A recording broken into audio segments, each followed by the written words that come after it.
আসসালামু আলাইকুম। ছাদে অনেক জঙ্গল হয়ে গেছে, তাই এবছরের গাছগুলো কেটে দিব ভাবলাম। তো ছাদে আসছি, একটা একটা করে গাছ কেটে দিচ্ছি। তাই অনেক গাছই কাটছি অলরেডি, কত গাছ কেটে ফেলছে। এই হচ্ছে আমাদের মালি।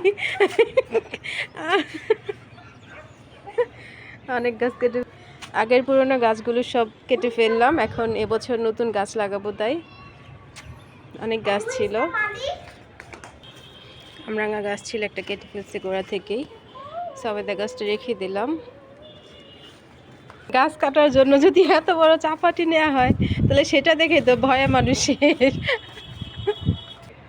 এই গাছটার মধ্যে অনেক ফুল ছিল, কেটে ফেললাম, জঙ্গল হয়ে গিয়েছিল।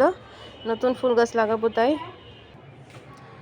কলাপতি গাছ একটা লাগাইছিলাম, সেখান থেকে অনেক গাছ হয়েছে। আজকে সব কেটে ফেললাম, কিছু গাছ রেখে আর সব কেটে ফেলছি। তো নতুন হবে, অনেক গাছ কেটে ফেললাম।